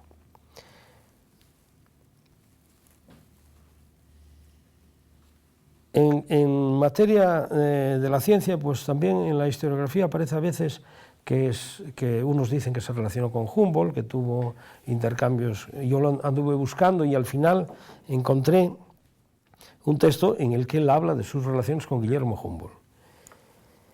Dice, un ejemplo que yo desearía imitasen estos sabios les propongo en el literato señor barón de Humboldt, ministro del rey de Prusia en esta corte de Romana.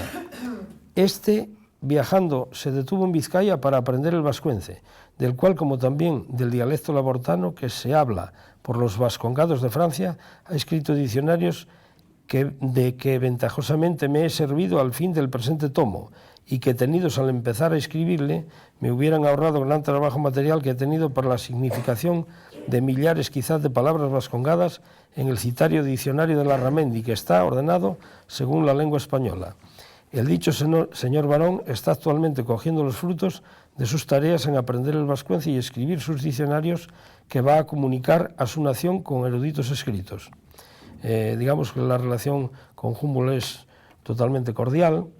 También tiene relaciones con un tal Santini, que es un enviado de la corte de Catalina de Rusia, la cual intenta comprar los manuscritos, él no los quiere vender y al final se quedan en España, porque Catalina de Rusia quería los escritos de las lenguas americanas porque tenía pensado expandir el imperio hacia esa zona del mundo. Después hay otro autor con el que se relaciona, que este le sirve muchísimo para informarlo sobre la India, que es Fray Paulino de San Bartolomé. Aquí tenemos un texto como consecuencia de las aportaciones de este fraile.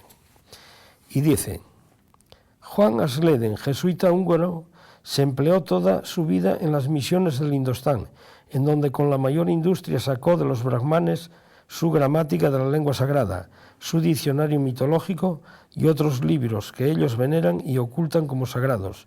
El docto Fray Paulino antes mencionado logró estos manuscritos, que en parte ha publicado, demostrando que del Indostán provino la mitología egipcia.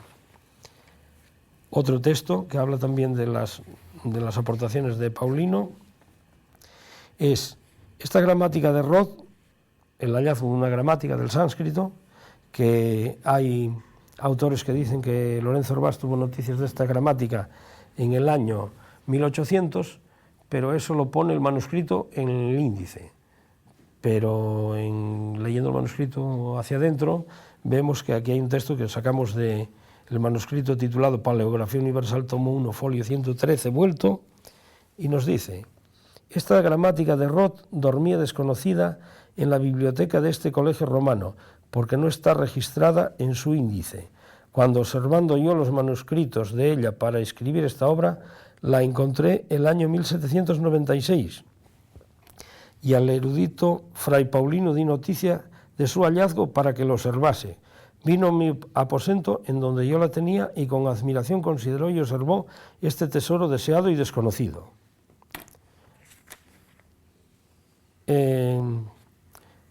Otro dato así curioso es que él, para sus investigaciones sobre las lenguas de la península ibérica, utiliza a veces la geografía, y dentro de la geografía busca los mapas más antiguos que puede conseguir. Entonces encuentra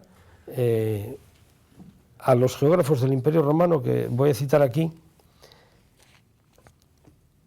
La paleografía más antigua de España, sobre España, la geografía más antigua de España que se podía encontrar era la extraída de las obras de Festo, Avieno y Polibio. Este último había estado en la península ibérica y escrito su historia antes de ser conquistado por Roma, y Festo habría utilizado los nombres geográficos empleados de la más remota antigüedad.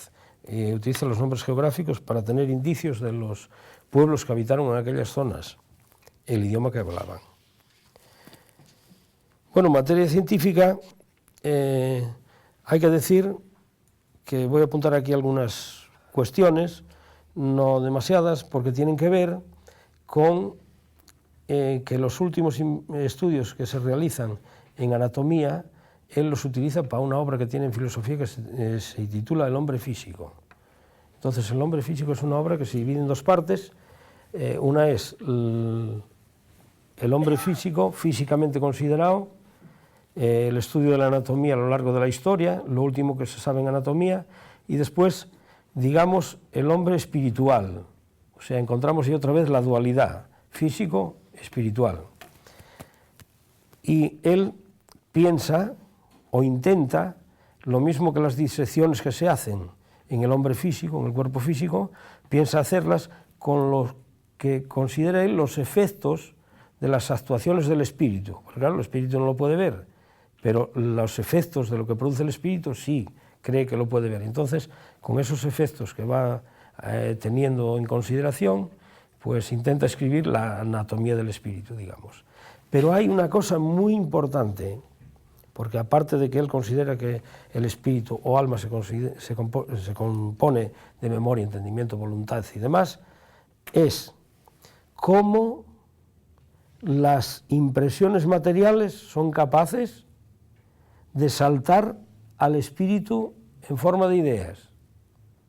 Y entonces, aquí, aparte de la experiencia del ojo de buey de Descartes, las experiencias que se hicieron demostrando que la glándula pineal no era donde se alojaban los espíritus animales, porque había gente que no la tenía, o otros que la tenían petrificada. Las investigaciones con el hueso esmoides, pues le hacen llegar a la siguiente conclusión. Busca a través de los nervios el camino por donde las impresiones materiales que reciben los sentidos llegan al cerebro, donde se supone que está el pensamiento, por una razón muy simple, porque si al hombre le falta un brazo, el hombre por eso piensa igual y sigue viviendo, pero si le falta la cabeza ya no es capaz de hacer nada. Entonces, buscando entre las últimas disecciones anatómicas y que se miran con el microscopio los hilillos más finos de los nervios del cerebro, digamos que es como si tuviese esperanza de encontrar la escalera, el mecanismo, el artilugio en el que se basan las impresiones materiales para saltar al pensamiento en forma de ideas. Y claro, ahí no encuentra más que teorías, hipótesis, opiniones, y las desecha completamente todas, sobre todo las que piensan que eso que es una especie de mecanismo o de artilugio mecánico. Y entonces hace la siguiente afirmación: este problema filosófico del comercio entre el cuerpo y el espíritu lo voy a dejar para que lo expliquen otros que sepan más que yo. Me imagino que seguirá todavía, se seguirá tratando todavía ese problema. Y bueno, creo que ya poco más me queda que decir, salvo que anoté aquí unas cosas muy curiosas, que ahora como está muy de moda, o a lo mejor es que es importante o es interesante el estudio de la etología. Digamos que Lorenzo Herbás no le pasó esto tampoco desapercibido, y tiene aquí, seleccioné dos textos de lo que nos dice sobre la etología. Dice: es innegable que los animales perfectos dan pruebas ciertas de existir en ellos un principio de conocimientos y afectos, mas al mismo tiempo es evidente que estos conocimientos y afectos tienen relación clara con un instinto natural que los dirige y obliga a obrar según el fin de su destino, que es su conservación. Este instinto se manifiesta más claramente en unos animales que en otros. Por ejemplo, en las arañas, hormigas y abejas se manifiesta más claramente que en los animales domésticos. Otro texto en el que no considera efecto de la memoria el instinto animal nos dice: ciertamente no habrá hombre tan idiota que conceda al puerco ni el hecho ni la capacidad para hacer tales observaciones. Se refiere al puerco que vuelve a la majada. Si no, confesará ingenuamente que el puerco se ha alejado y vuelve a la majada sin haber hecho observación alguna. ¿Cómo, pues, o por qué el puerco, sin hacer observación y sin ser capaz de hacerla, vuelve a su majada en tiempo debido, como si tuviera un reloj a su vista y la encuentra sin equivocarse? Porque él obra por instinto natural lo que en el espíritu humano hace la memoria artificial. O sea que distingue claramente el comportamiento de los animales del comportamiento humano en base al pensamiento o a la inteligencia. Admite la existencia del alma en los animales, pero claro, el alma en los animales no se extingue cuando se extingue el cuerpo en los animales. Yo creo que simplemente porque los animales no desean salvar el alma. No existe noticia ninguna de que los animales deseen salvar el alma. Entonces, por eso la considera que se extingue cuando el cuerpo del animal. Entonces, en resumen de la presente conferencia, podemos decir que el combate contra los ilustrados tiene su origen en el combate en la teología, y que ciertos aspectos de la Ilustración, digamos que encandilan un poquitín a Lorenzo Herbás, como por ejemplo el funcionamiento del ejército napoleónico, por el cual al principio no está de acuerdo con los franceses, pero después siente gran admiración por el ejército de Napoleón. Después, por último, me queda decir que, bueno, no he cerrado totalmente la investigación sobre Lorenzo Herbás, sino que la importancia del autor me dice que hay que continuar, y entonces últimamente he localizado un documento en la biblioteca de Brescia, en Milán, y que habla sobre el mal gálico. también escribió muchísimo sobre medicina, especialmente sobre sordomudos. Y luego también, para terminar la presente conferencia, pues pediré disculpas al público porque me ha resultado totalmente imposible meter el pensamiento de este gran autor en una hora. No es posible, o sea, no me fue posible ni ponerlo en el libro todo, ni ponerlo, por supuesto, en una hora aquí, así que darles las gracias por la asistencia y si tienen alguna pregunta, pues responder si sabemos.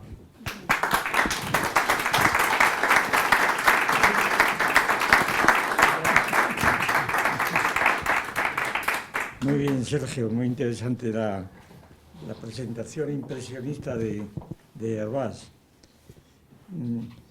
Simplemente yo creo que interesaría al público y a mí también, por supuesto, que nos diese unas pinceladas del paisaje literario o filosófico que Hervás conocía. Es decir, él con quién discutía o debatía principalmente, si debatía, pues por ejemplo, vamos a poner que sea Condorcet o Aristóteles, que los epicúreos, por ejemplo, ¿qué ideas tenía de Epicuro acerca de la muerte y todas esas cosas, ¿no? Si tenía algunas. Sí. Y esta idea, ¿no? Sí. Bueno, voy a tratar de empezar históricamente y hasta su época, ¿no?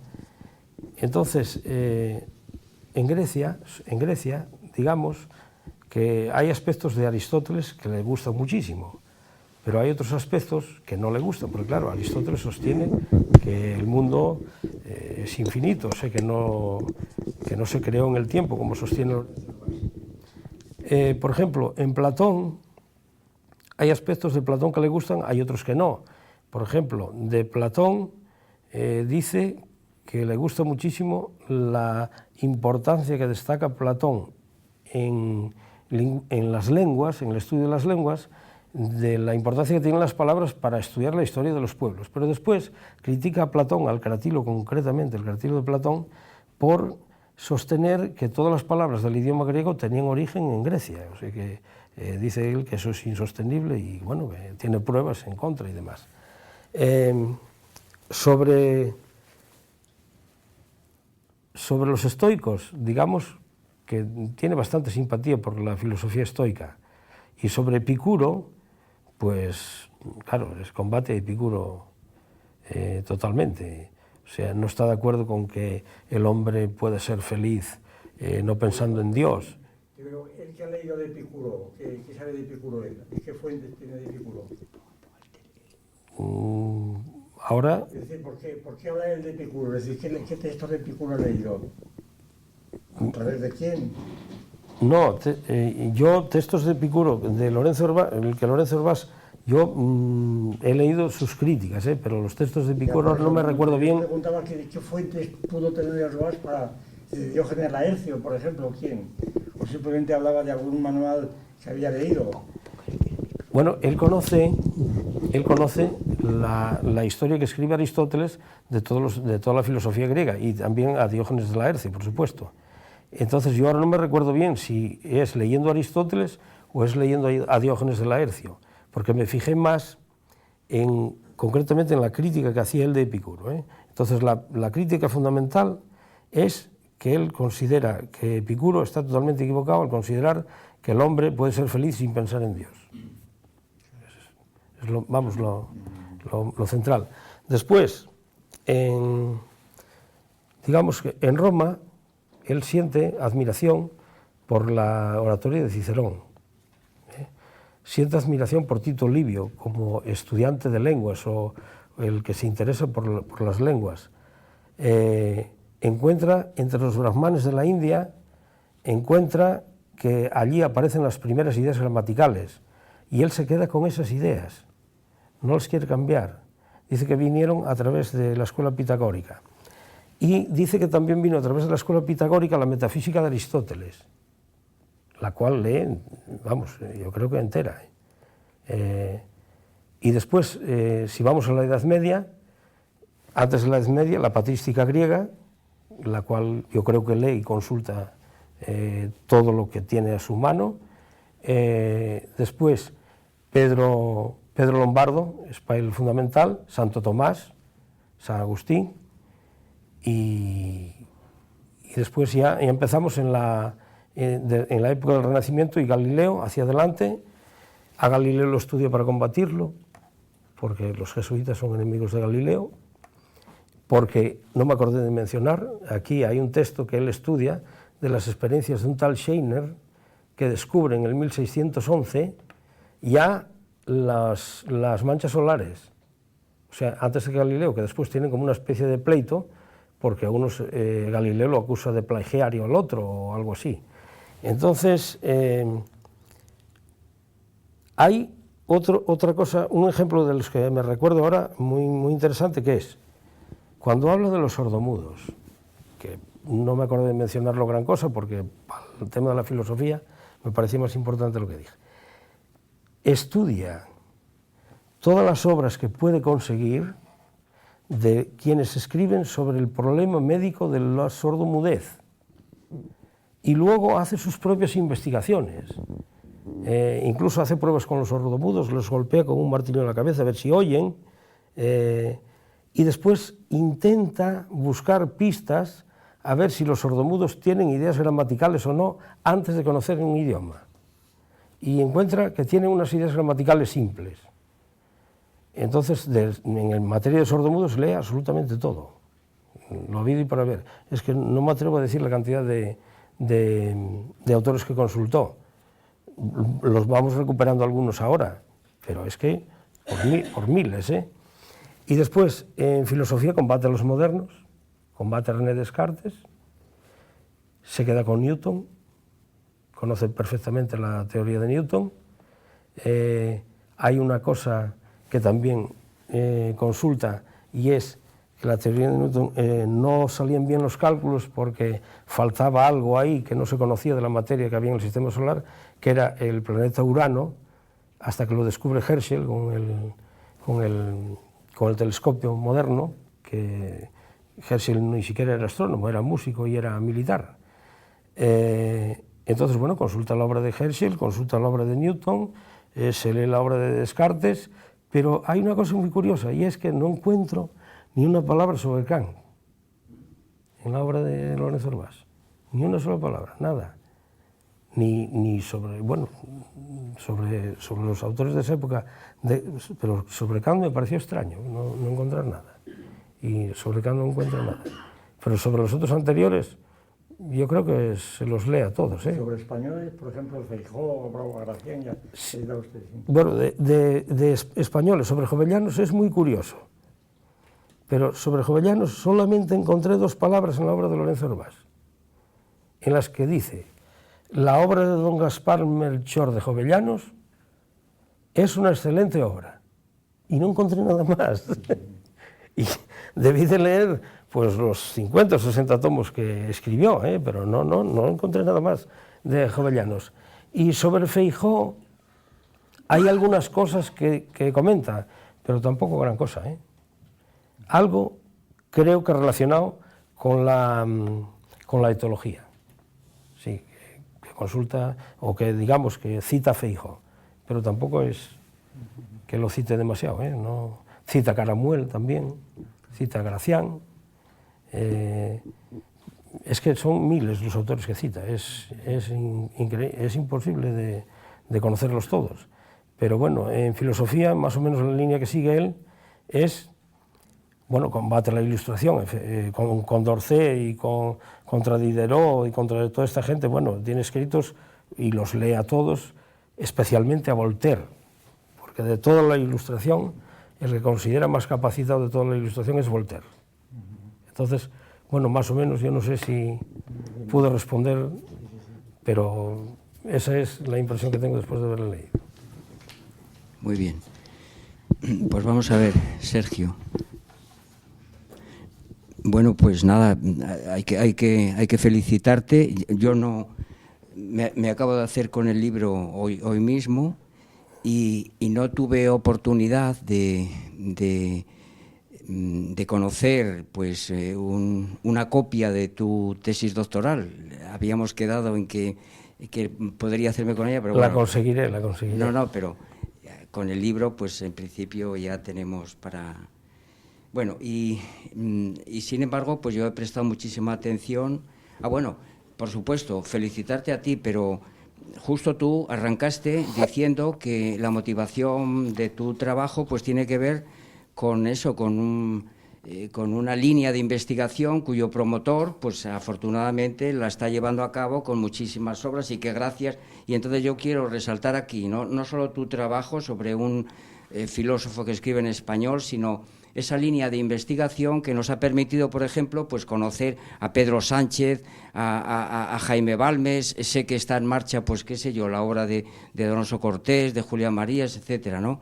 Y entonces, pues yo quiero recalcarlo aquí, ¿verdad?, que asistiendo a esta escuela de filosofía de Oviedo, precisamente, pues podemos hacernos con unos apuntes para entrar en obras de grandes pensadores que han sido denostados, olvidados, en nombre precisamente de otros filósofos extranjeros, ¿verdad? Bueno, entonces, dicho esto, que me parece justo, pues yo, abundando en la línea que te ha propuesto don Gustavo acerca de los autores contra los que pensó, sí que me gustaría preguntarte, porque yo lo desconozco totalmente, pero al hilo de tu exposición y esto que dijiste al final de tu exposición, digamos, la idea que tienen los jesuitas de pertenecer a una orden y que todos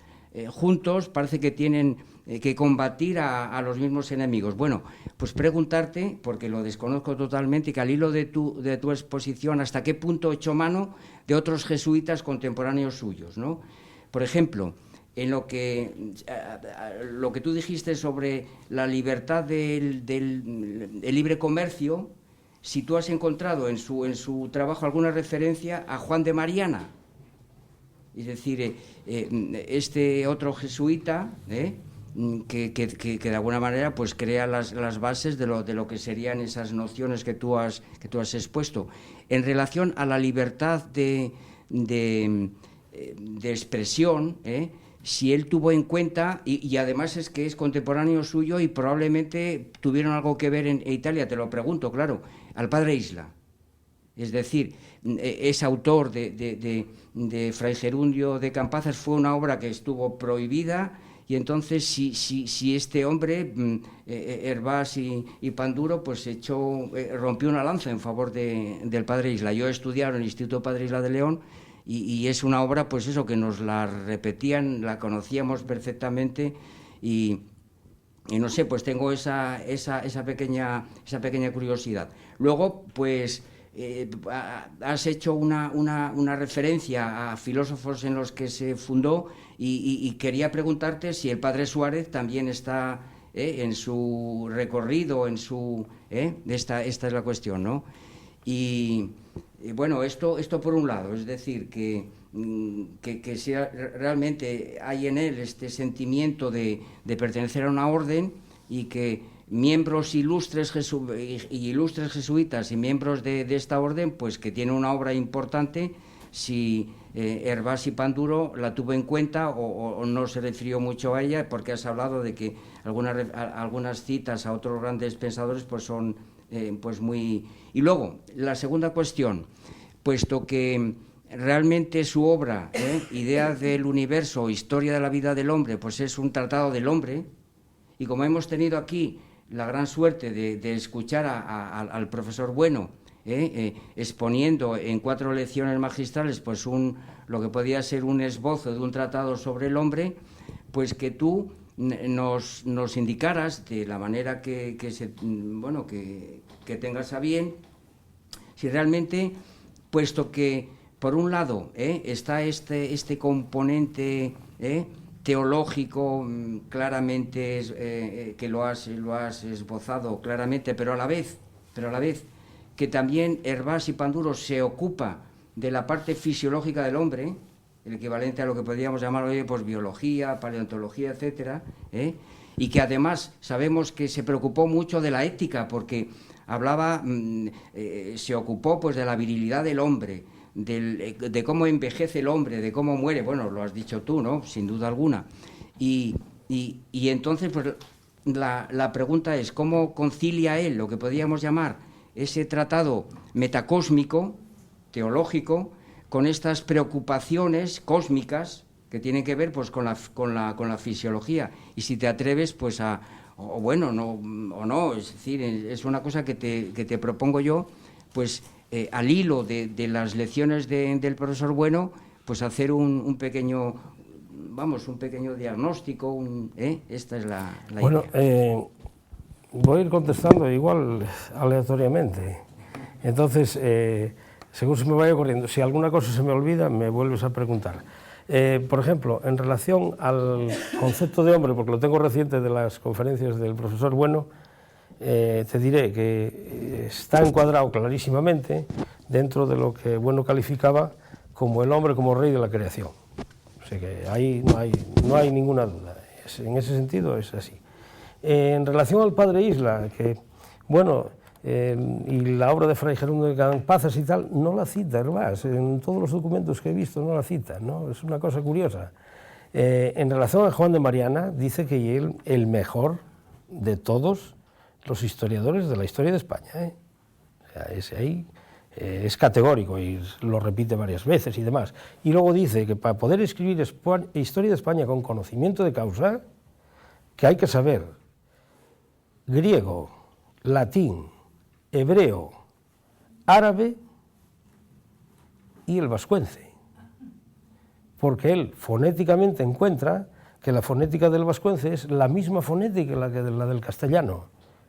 O sea que cuando un pueblo aprende un proceso histórico otro idioma, primero toma las palabras de ese idioma, que sería el español toma las palabras del latín, después toma parte de su gramática o la gramática, y lo único que queda como sustancia del idioma, lo que llamaría el sustancia del idioma, es la pronunciación fonética del antiguo idioma que hablaba, el cual luego ya no lo incorpora al idioma nuevo que inventó en este caso el idioma español o el castellano. Entonces, en ese sentido, vamos, se muestra admirador de Juan de Mariana. Y después, otro aspecto que me preguntabas, que no me acuerdo ahora, me acuerdo de estas tres preguntas. Del padre Suárez, sí, continuamente lo cita. Sí, además lo cita como referencia, ¿eh?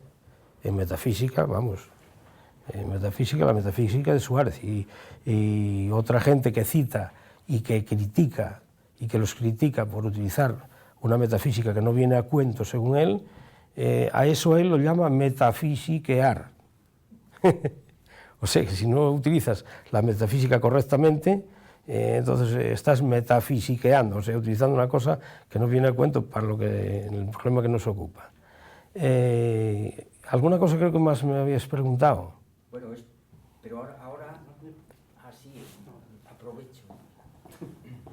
También había apuntado aquí, cuando dijiste lo del rigorismo, enseguida pensé en Kant, pero ya lo has despejado tú, sí, ¿verdad? Sí. Dices que no hay ni una sola cita. Sí que me interesaría si hay alguna referencia a Leibniz, puesto que... Sí, muchas. Bueno, porque... Sí, mira, especialmente ahora que me recuerdo, cita muchísimo la coletánea de Leibniz, que era como una especie de obra enciclopédica donde Leibniz quería poner todas las palabras en todos los idiomas en aquella época. Cosa que en aquella época era imposible, pero hoy sí es posible con la informática. Entonces, a Leibniz lo cita como grandísimo lingüista. Y después coincide con Leibniz en la diferencia que Leibniz hace entre la lógica divina y la lógica humana. En relación a la lógica, me acuerdo ahora de una pregunta que me hizo una vez Carlomán, que fue mi profesor de matemáticas en magisterio, y que conservo buen recuerdo de él debido a que nos enseñaba un enfoque filosófico de la geometría griega, muy interesante para mí y una cosa que yo nunca la había visto. Y me pregunta por la lógica en Lorenzo Hervás, y me dejó así un poco sorprendido. Y entonces estuve repasando y mirando a ver qué podía encontrar, y ¿qué encontré? La lógica en Lorenzo Hervás es una cosa innata que está implícita en el pensamiento del hombre, que se refleja en la gramática de cada idioma que el hombre habla, y cuando en esa gramática de ese idioma hay algo que no entra dentro de una lógica racional, eso lo llama idiotismo, que es como una incrustación del idioma que ese pueblo habló en otro momento histórico, del cual ya por supuesto no tiene noticia, y que queda ahí y que tendría lógica racional en ese idioma que hablaban anteriormente. Entonces la lógica en el pensamiento de Lorenzo Herbás está en el lenguaje en su totalidad y no como las experiencias, la investigación de Russell, que andaba acotando, queriendo mirar a ver si había qué palabras eran las que decían una cosa y exactamente eso y no lo contrario. Que al principio el filósofo alemán Wittgenstein pues dijo que sí, que le parecía muy bien la doctrina de Russell, pero después en la segunda parte dijo que no, que eso que no servía porque había nos que eran sís. O sea que de alguna manera él está pensando en la armonía de las lenguas. Sí. Que hay una correspondencia. Sí. Y tengo noticia que incluso llegó a hacer un ejercicio tan curioso como las oraciones dominicales, vamos, los sermones dominicales. Por eso me acordé yo del padre Isla, pues él hizo como una especie de traducción a numerosísimas lenguas, una misma oración dominical en no sé cuántas lenguas, porque él trataba de encontrar una armonía entre todo ello. Vamos, que ¿cuánto de verdad hay en este Bueno, en este asunto? Se parece, la teoría de la armonía se parece a la de Leibniz, pero no es igual. O sea, las mónadas de Leibniz son como elementos que no se comunican entre sí. Sin embargo, en la armonía de Lorenzo Herbás son como eslabones de una cadena. Si un eslabón de esa cadena se rompe la armonía. Pero hay comunicación entre sí, están engarzadas unas con otras. Mientras que las mónadas de Leibniz son cosas aparte que tienen relación solamente con el ente supremo, que es el que se relaciona con ellas y dispone lo que tienen que hacer. Entonces hay ese pequeño matiz, pero hay esa diferencia. Y después hay una cosa que me preguntabas que se me pasa, no sé qué es. Lo que decías del Padre Nuestro, la oración dominical. Sí, hombre, es que eso cuando lo cuentas les parece increíble. Entonces,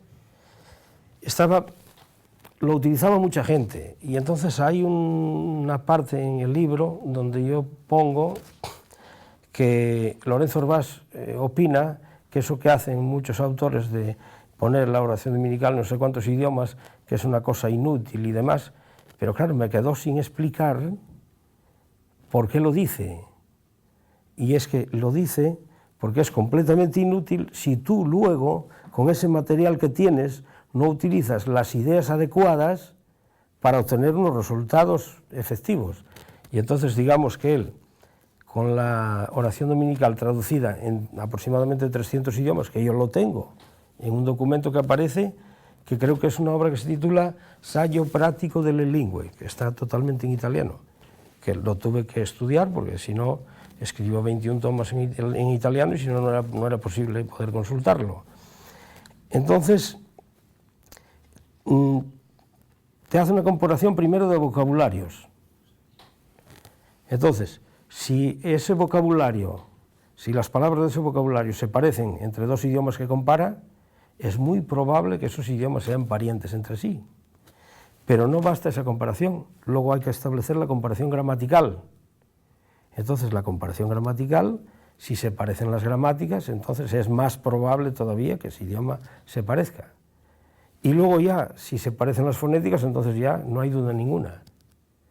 Entonces, con esas tres comparaciones, más luego otros elementos de los que echa mano, datos históricos, costumbres culturales, asuntos relacionados con la música, pues él, mapas geográficos, bueno, creo que ya lo comenté, clasifica las lenguas conocidas en el mundo en el siglo XVIII por familias de lenguas y corrige a gente como Leibniz, que Leibniz sostenía que el teutón era pariente de otro idioma que no me acuerdo ahora cuál es, pero vamos, lo corrige y además tiene razón Herbás según los lingüistas actuales.